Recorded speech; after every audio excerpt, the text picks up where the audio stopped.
ესტონეთის საგარეო საქმეთა მინისტრი სრულად მართალია, ჩვენ ნამდვილად ვთამაშობთ სხვა გუნდში, მშვიდობის მომხრე გუნდში. ის არის ომის მომხრე გუნდში, მე კი მშვიდობის მომხრე გუნდთან ერთად ვდგავარ. ეს არის რეალობა. როდესაც უნგრეთმა ევროკავშირის 6 თვით თავმჯდომარეობა დაიწყო, გაფართოებისთვის მომზადება და პროცესის დაჩქარება ჩვენი ერთ-ერთი მიზანი იყო.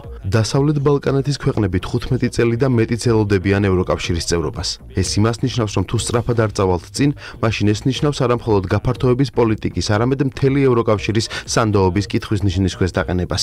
მონტენეგრომ განაცხადით წევრობაზე გააკეთა 2008 წელს და კანდიდატის სახელმწიფო 2010 წელს გახდა. მონტენეგროსთან 2012 წელს, ანუ 12 წლის წინ გაიხსნა მოლაპარაკებები წევრობაზე.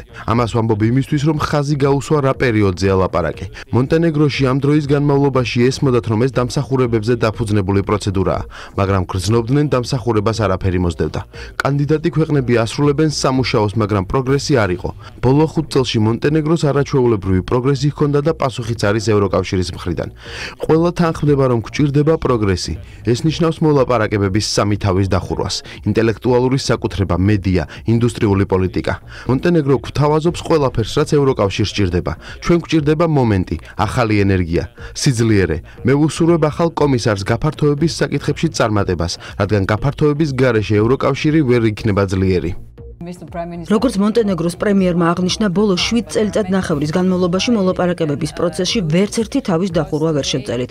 ბოლო 10 წელიწადში ყველა კანდიდატთან დავხურეთ 5 თავი. დღეს მონტენეგროსთან დავხურეთ 3 თავი მოლაპარაკების პროცესში. მადლობა მონტენეგროს ევროკავშირთან დაკავშირებული რეფორმების გაძლიერებისთვის, ევროკავშირის გაფართოება გრძელვადიანი მშვიდობისთვის, სტაბილურობისთვის, უსაფრთხოებისთვის და კეთილდღეობისთვის, ორგანიზაციის მკაფიო და საჭირო გეოსტრატეგიულ ინვესტიციას წარმოადგენს. გაფართოება ყველა ევროპული ინსტიტუტის მთავარი პრიორიტეტია, არა მარტო კანდიდატებმა, არამედ ჩვენც უნდა შევასრულოთ ის, რაც ჩვენზეა დამოკიდებული.